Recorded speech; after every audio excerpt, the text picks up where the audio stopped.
of the new year and welcome to The Catch Up by Missy Alexander. Be sure to subscribe to our page so you can get more updates from us. At The Catch Up, we give you nothing but the best and the hottest celebrity gossip and news, fashion, anything, everything. But I'm not alone, as Drake said. What's a star without its most important fan? Yes, and welcome to the new year indeed. My name is Karabo Paloi, and man, we have a jam-packed show for you today. So let's get started with our celebrity gossip from both international and local news. See, we as the media are always speculating. South African Queen Bee Bonang Matheba recently showed off what looked like an engagement ring. Now people are asking, is she engaged to who? But knowing Bonang, she likes to keep her privacy to herself. South African household name DJ Black Coffee is set to be going back to school to study interior design. Now if you ask me, it is a wise choice because when it comes to education, it doesn't go with age. What do you think, Adam? Yeah, I absolutely agree with you on that one, Missy. I mean, the guy's rich, he's successful, but hey, why not further your education, right? He's moneyed. Yeah. You have no idea, do you? Or did you choose not to know? Your husband stole $2 million from me. This is about my life. This is about my life. And because it's about my life, it now becomes about yours.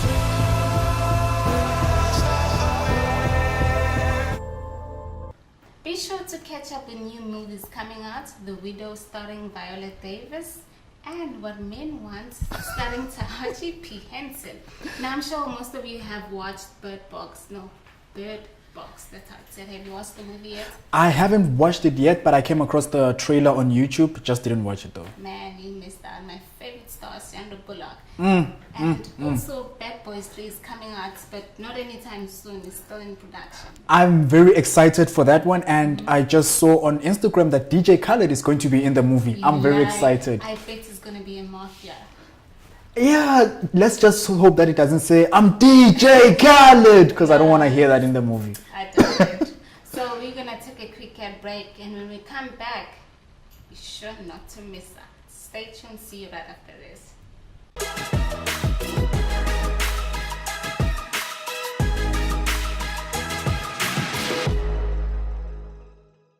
Welcome back to the Catch Up.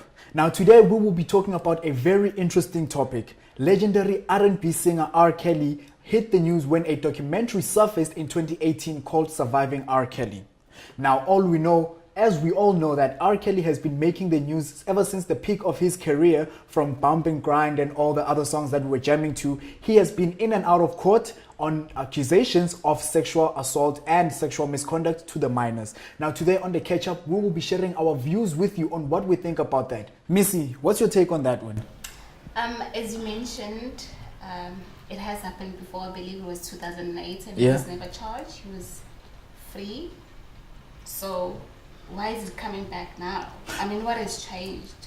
But he was never charged because it took so long. I mean, the case took 6 years before it went to trial. Now, don't you think that was some sort of like strategy from his defense team? I wouldn't know. I would believe that there wasn't enough evidence to put him away. Which, as much as now, he hasn't been charged with anything, is he? Isn't he a free man now? But then when looking at the documentary, I mean, I watched the documentary a couple of days ago, and when looking at the documentary, there are very valid points that are raised there that prove that this man actually is a sexual predator to young people. Name one. Well, first of all, let's start with Aaliyah. When he married Aaliyah, he was 27 and Aaliyah was only 14. Now, okay, fine, maybe Aaliyah wanted to marry him.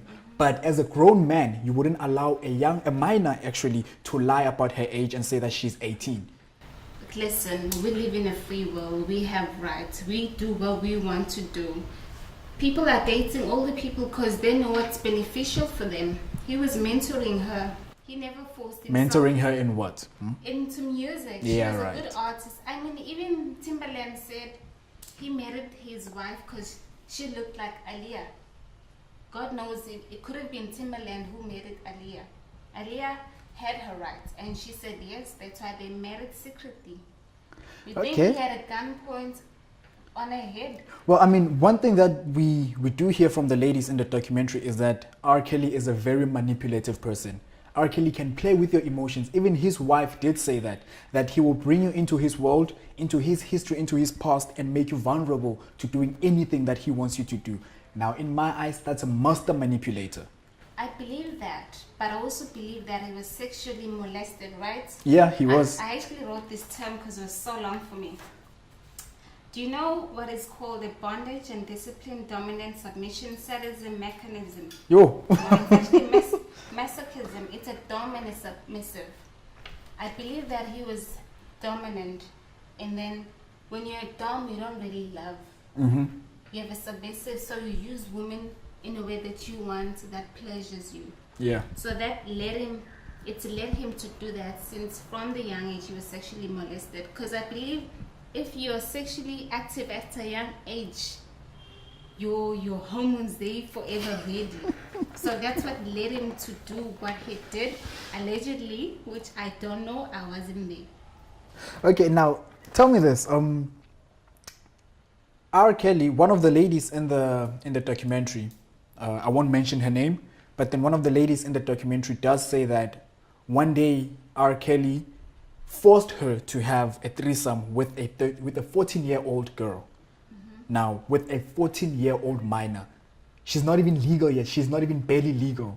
Mm-hmm. She literally just finished crawling. Like, she literally just came out of primary school. Literally. And he is forcing her into sexual intercourse, a threesome. Now, that is traumatizing the child. Are you still telling me that that is not an offense? Okay. First off, how did she end up at R. Kelly's house? Okay, so this is what R. Kelly used to do back in the days, in the peak of his career. He used to go to high schools. He used to hang around high schools. So he was literally scouting the girls, right? He used to pick up girls at the mall. So all of his background singers, all of his dancers are girls that he picked up. And when you look at those girls, when they met R. Kelly, they were between the ages of 12 to 16. Nothing above 16. Now, what is a grown man doing with a bunch of 16-year-olds? Now, hold on. You see, now I'm better. Now I've grown. But if I were to put myself in those shoes and remove R. Kelly and put Drake in it, my nigga, I'll throw myself in there regardless of the age.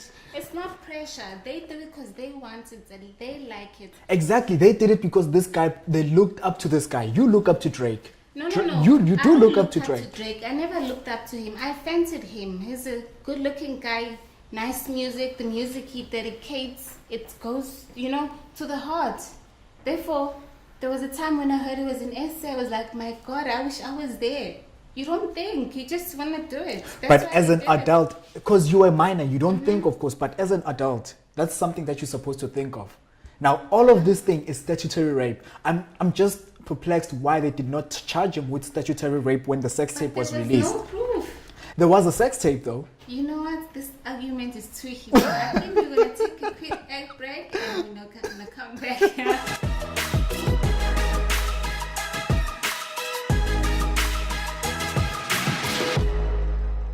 Welcome back to the catch up. You're still hanging with me, Missy Alexander and Karabo Baloyi.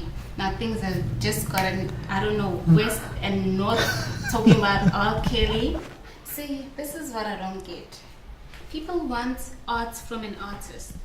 But once an artist goes erratic, people just don't want to be involved with them anymore. They don't want to associate themselves with it. He has a lifestyle of his own. As far as I know it, back in those days, he was a bachelor. He could get anyone he wanted. But people never complained. But No, check this out, Missy.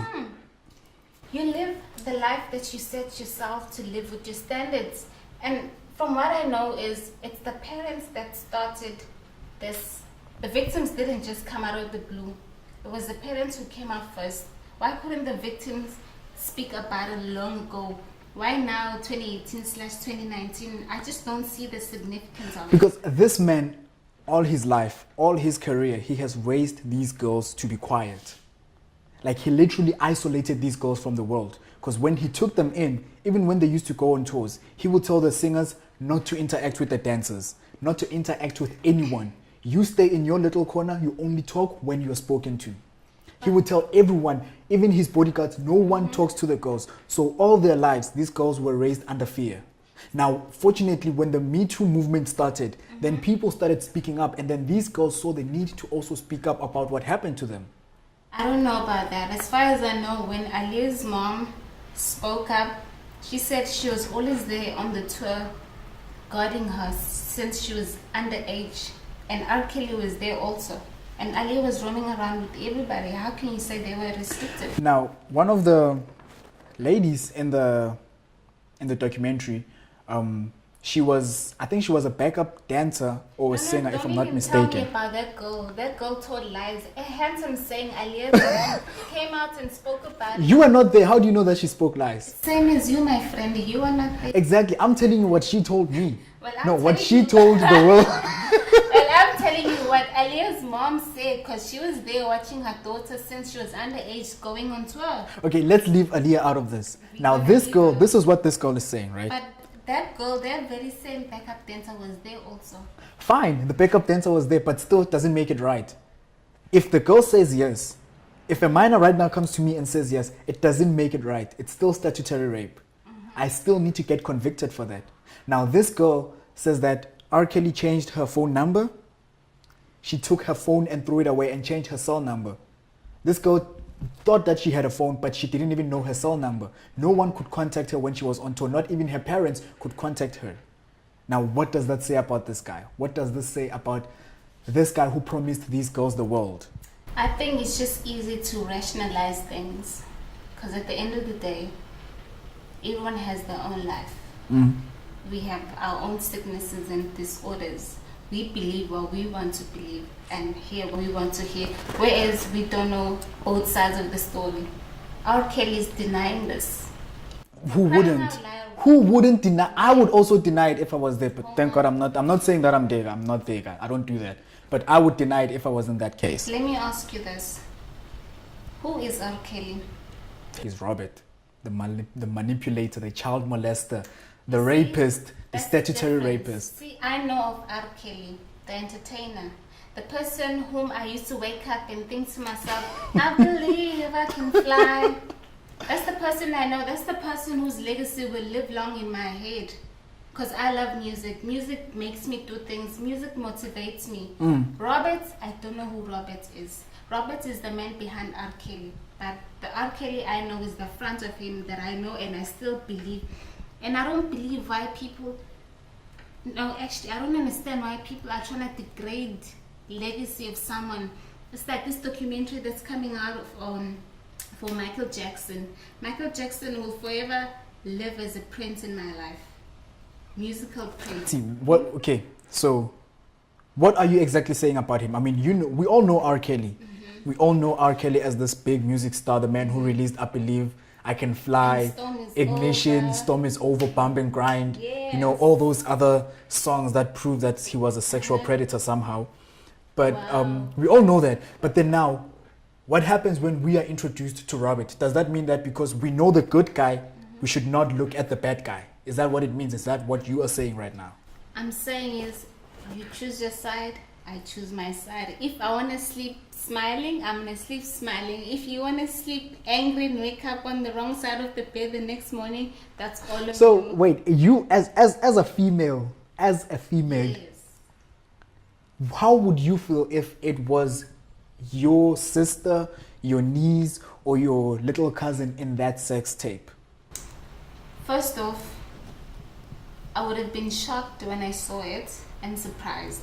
Because I believe we all have our minds. But would you still say that I know R. Kelly as the R. Kelly, I Believe I Can Fly, and then smile? I know my family. First off, if they went and did that, they would have known exactly what they were doing with who. They would have been happy and excited it's a star. Who wouldn't be excited sleeping with a star? Well, I wouldn't, but I'm just saying. Now, Missy, how would you feel if it was your 14-year-old cousin sister or your 14-year-old niece or baby sister in that sex tape with a 30-something-year-old man? I don't know if it's a matter of feeling, but I know and I believe that we as people, we do what we set our mind into.